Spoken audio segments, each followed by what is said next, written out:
이제 본인은 임기 중 개헌이 불가능하다고 판단하고 현행 헌법에 따라 내년 2월 25일 본인의 임기 만료와 더불어 후임자에게 정부를 이양할 것을 천명하는 바입니다.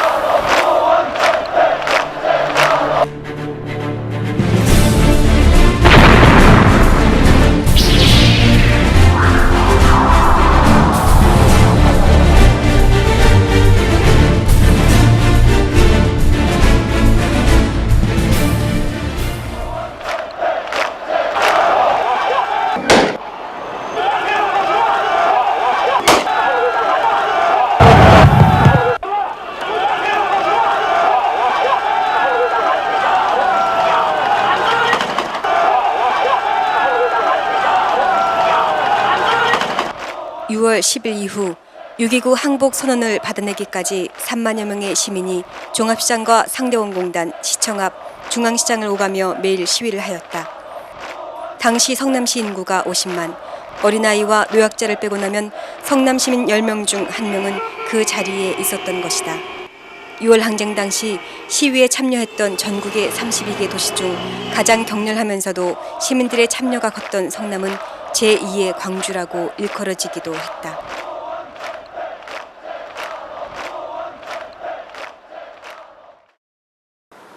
당시 이제 성남은 전국에서 아마 이 성남 규모의 이 도시에서는 가장 많은 그 시민들이 참여를 하면서 그 연일 대회를 열었던 것 같습니다.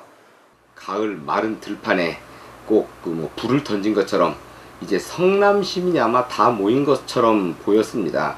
성남 그 시청 앞 대로상 그리고 이제 언덕배기까지 이제 사람들이 이제 구름대처럼 이제 인산인해를 이룬 부분이었고요.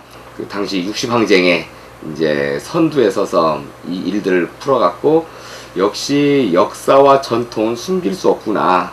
이제 성남시가 태동될 때부터 이제 이런 여러 가지 투쟁과 이런 여러 가지 악조건 속에서 이제 딛고 일어섰던 이제 그런 그 경험이 다시 이제 60항쟁으로 발전하는구나 하는 이제 벅찬 가슴을 가졌었습니다.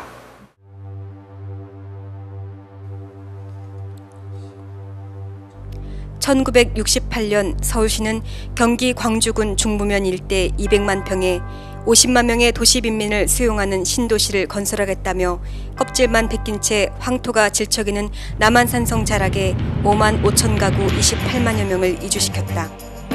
일자리는 물론 생계를 위한 그 어떤 기반시설도 없이 청소 차량에 실려와 쓰레기처럼 버려져 천막촌에서 생활하던 주민들은 굶주림과 전염병 그리고 무리한 세금에 고통받고 있었다.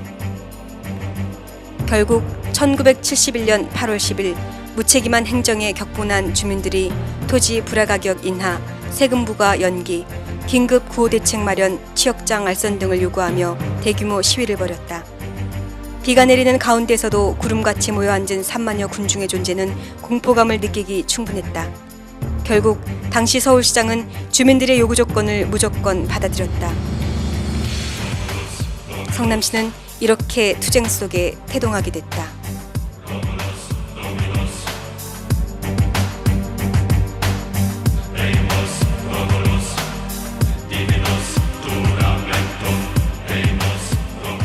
박정희가 암살당하고 1980년 봄, 민주화의 열기가 피오를 무렵 신군부는 광주에서 2천여 명의 시민들을 학살하며 등장한다.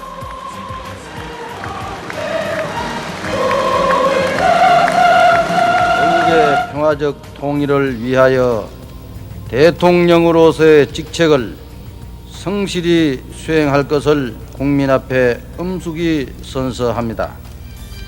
시민들의 눈과 귀를 총칼로 막고 있던 5.18 항쟁 직후인 1980년 6월 7일 성남 주인교회의 신자이자 가난한 노동자였던 김종태는 광주 학살과 신군부의 등장이라는 반역사적인 현실을 보다 많은 민중들에게 알려야 한다고 결심하고 이대 앞 사거리에서 스스로의 몸에 불을 당긴다.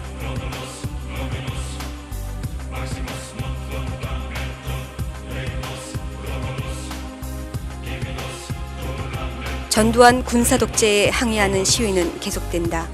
미문화원 점거와 방화 사건, 대학생들의 끊임없는 학내 시위로 구속자가 60%나 늘어나고 학생들의 분신 투쟁이 이어진다.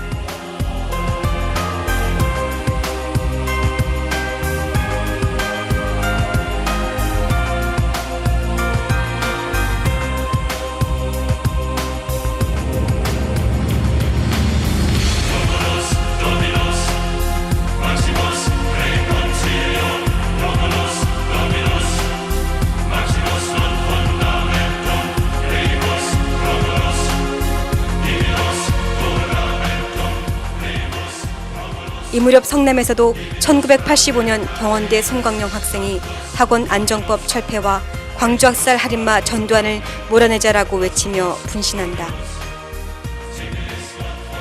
이러한 투쟁은 1986년 5월 3일 민주화를 요구하는 성남을 비롯한 수도권 일대 시민과 학생들이 인천으로 모여 대규모 시위로 발전하게 된다.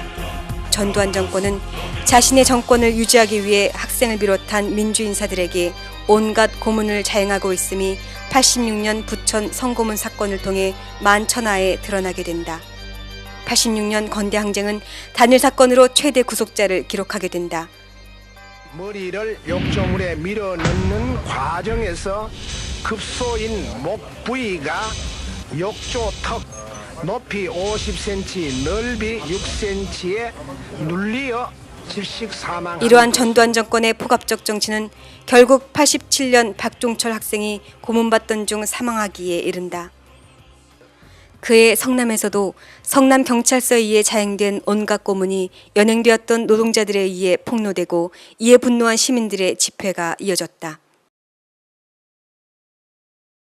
그래서 학생운동은 당시에 박종철 여사 고문치사 사건, 그리고 4.13 호환, 그리고 4.19, 5.18을 거치면서 60을 준비해 왔었던 것 같습니다. 그래서 민주헌법 쟁취를 위한 국민운동본부가 이제 그 전에 결성이 되어서 6월 10일 날 국민대회, 그날 민정당의 후보 선출과 함께 맞추어서 국민대회를 준비를 했었는데, 친구 집에 모여서 스티커를 만들었어요. 그때는 뭐 지금처럼 복사나 인쇄 뭐 이런 게 쉽지 않아서 저희가 스티커 용지를 사다가 직접 매직으로 썼어요. 썼던 내용은 호언철폐 독재 타도, 그다음에 6월 10일 모의자 시청 앞으로 뭐 이제 이런 내용이었습니다. 그 원래는 종합시장 앞 중앙극장 앞에서 이제 60항쟁 기념대회를 이제 열기로 했고요. 그런데 이제 그 자리는 뭐 정보가 새 나갔는지 여지없이 경찰들이 철통같이 경비를 펴고 있었습니다. 그래서 이제 그쪽 접근을 하려다가 이제 도저히 불가능해서 이제 중앙시장 옆 골목길로 이제 연락을 하고 이제 집결이 이제 됐습니다. 그러면서 이제 시간이 이제 임박해져서 이제 골목길에 숨어 있다가 이제 경찰들 밑에서 이제 골목길을 지키고 있는 그 사이 보이는 이제 골목길 그 전방으로 저희들이 일제히 옆 골목길에서 이제 뛰어나온 거죠. 그리고 거기에서 이제 제가 이제 사회자로서 마이크를 잡고 이제 호언철폐 독재 타도에 관한 이제 범국민대회를 이제 시작한다고 이제 선언을 했습니다. 그리고 이제 구호를 몇 개 외치고 이제 다른 이제 대표자들에게 이제 뭐 대회사 인사말 이런 것들을 이제 마이크를 넘겨야 되는데, 그때 이미 뭐 경찰들은 저벅저벅 이제 구둣발 소리를 내면서 밀려오기 시작하고 총류탄을 이제 발사를 시작한 거죠.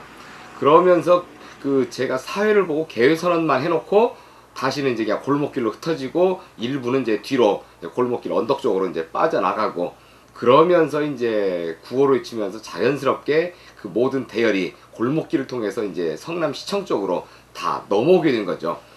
여기가 그 종합시장에서 넘어와서 이제 시청 쪽으로 향하는 옛날 인하병원 사거리 도로입니다.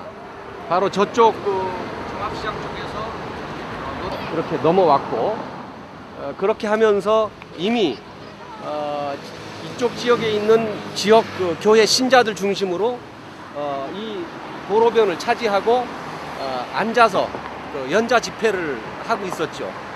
제가 서 있는 곳이 성남시청 앞 광장입니다. 이곳은 바로 6월 민주화 운동의 성지라고 해도 지나친 말이 아닐 것입니다. 체류탄 차량들은 그걸 페퍼포구라고 그러죠. 저쪽 시청 단 밑에 페퍼포구 차량을 대기시켜 놓고 있다가 어느 정도 집회가 이루어지려고 하는 상황이면은 그 당시에 이제 그 시민들을 향해서 체류탄을 날려버리죠. 그런 속에서 많은 시민들이 부상을 입기도 하고 주변에 있는 병원에 가서 치료를 받았습니다.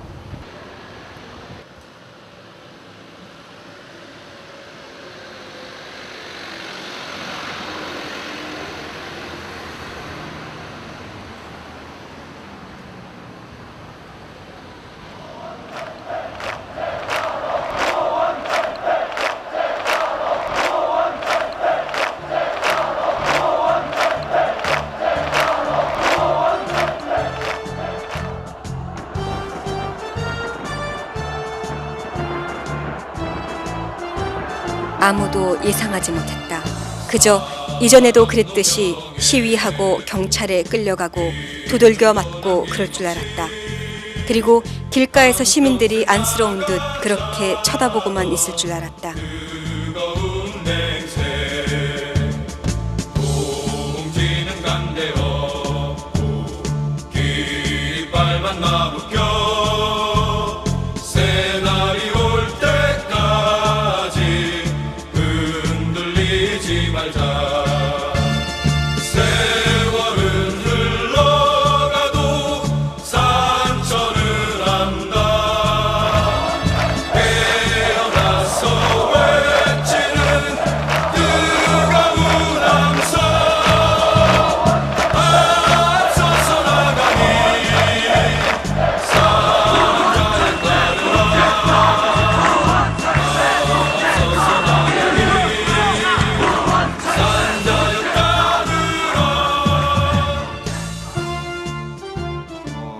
거의 뭐 한 달 내내 몇 시간 안 자고 이렇게 움직이고 뭐 이랬는데도 사실 피곤하지 않았습니다. 지금 그만큼 이제 어떻게 보면 하루하루가 다르게 자꾸 이 투쟁소에서 뭔가 달라져가는 걸 느꼈기 때문에 뭐 그랬던 것 같고요. 성남에서 자는 학생들이 있었는데 그때 그 꽃다방이라고 그 다방 주인께서는 그 다방에서 학생들도 재워주고 또 밥도 주고 소주도 주고 아주 따뜻하게 해줬던 그런 기억도 납니다. 우리가 청카바 아줌마라고 이렇게 불렀었는데 저도 하루를 이용하기도 했었죠. 양쪽에서 경찰이 치니까 뭐 도망갈 데 없어 그 수천 명의 사람들이 그 개천에 그냥 빠져갖고 그 중동 쪽으로 뛰어갔어요. 저도 이제 글로 뛰어갔는데 뭐 몸도 뭐 그 또랑물에 다 젖고 그리고 막 눈 너무 맵고 뭐 막 이제 체류탄 때문에 그러고 있는데 그 중동의 그 술집에서 아가씨들이 저희를 부르더라고요. 와서 일로 숨으라고 그리고 물을 갖다 주면서 씻으라고 좀 쉬었다 가라고 물도 마시라고. 접전이 되거나 이런 때 보면은 뭐 그 옆에 있던 보도블럭 갔다가 많이 깨고 이랬던 거 그리고 그 막 이렇게 도망 오다가 체류탄에 직격탄에 맞아가지고 집에 오면은 그 허벅지 뒤쪽에 멍이 막 시퍼렇게 들었던 거 하고 그리고 되게 많이 무섭고 두렵다라는 쫓길 때는 그런 느낌도 되게 많이 가졌었고 일단은 학생들만 모이면 숫자도 뭐 적지 않습니까? 그리고 그런 물리력으로 해서는 당할 수가 없잖아요. 근데 이제 시민들이 결합하면서부터는 힘 자체가 압도적으로 다른 거고요. 제가 볼 때는 시민들까지 나서서 한 투쟁에서는 거의 별로 밀리지 않고 곳곳에서 정경들을 오히려 무장해시키고 정경들이 오히려 그냥 밀려나서 밀려났던 그런 게 굉장히 많거든요. 3만인지 4만인지 추산도 할 수 없을 정도였는데 근데 시청 앞에서 이제 집회를 시작을 하면 보통 종합시장을 시청 고개를 넘어서 종합시장을 거쳐서 이렇게 행진을 하게 되는데 이 선두 그룹이 종합시장에 도착을 했는데도 이 후미는 이제 시청에서 출발을 못하고 있을 정도로 많은 사람이 모였었죠. 이 시위가 끝나고 부상자들을 병원에 입원을 해서 다 치료를 시켜주고 그리고 부상을 많이 당한 사람들에게는 보상까지 준 것은 성남시밖에 없습니다. 그 이유는 당시에 성남시의 이 국민운동본부를 끌고 가는 지도부가 대단히 힘이 있었습니다. 학생대표, 빈민대표, 그리고 여성대표, 그리고 종교인들로서는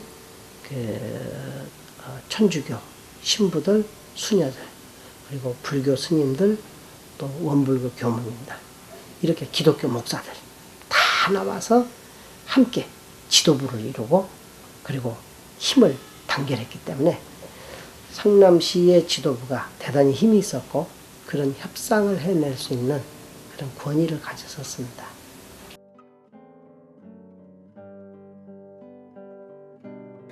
들불같이 일어난 시민들의 분노의 폭발이었다.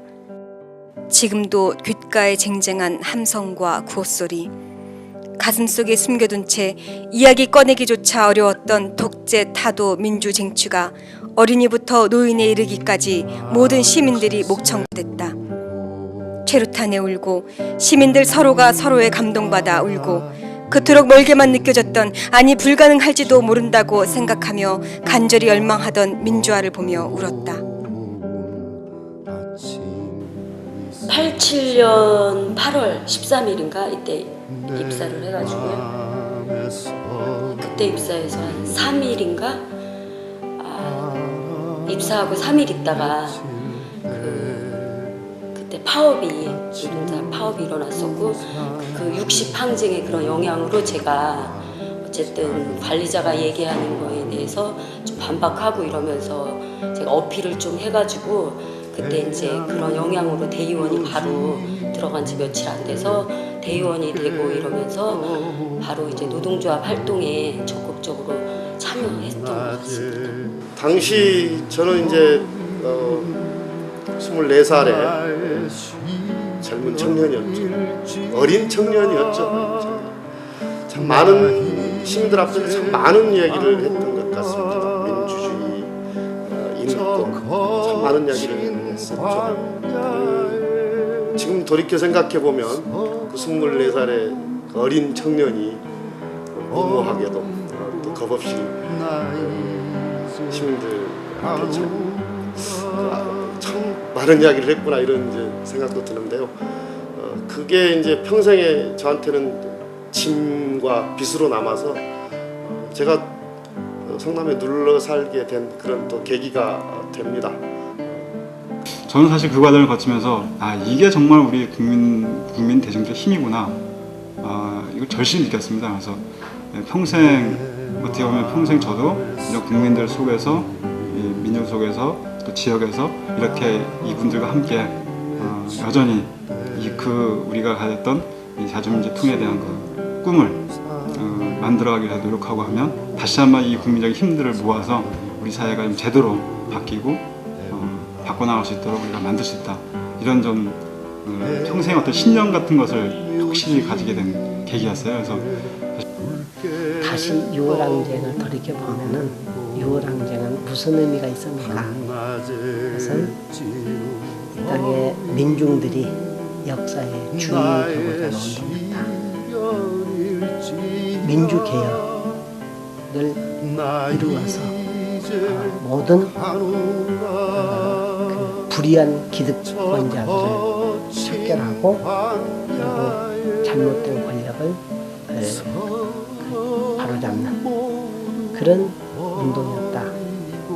그리고 우리 시대의 가장 중요한 시대적 사명이고 과제인 이 분단 치하를 해결하는 통일을 이루어야 한다라고 하는 그런 큰 그 맥이 흐르고 있는 운동이었다고 봅니다.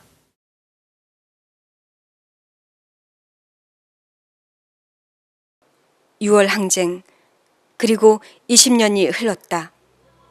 90년대 분당 신도시가 건설되고 2000년대 지금 또다시 판교 개발이 되면서 이제는 인구 100만의 거대한 도시로 성장하였다. 성남 곳곳에서 호원 철폐, 독재 타도를 외치던 시민들의 함성은 이제 올바른 지방자치의 실현과 남과 북을 갈라놓은 장벽을 허물고 민족이 하나 되는 통일을 향해 울려 퍼지고 있다.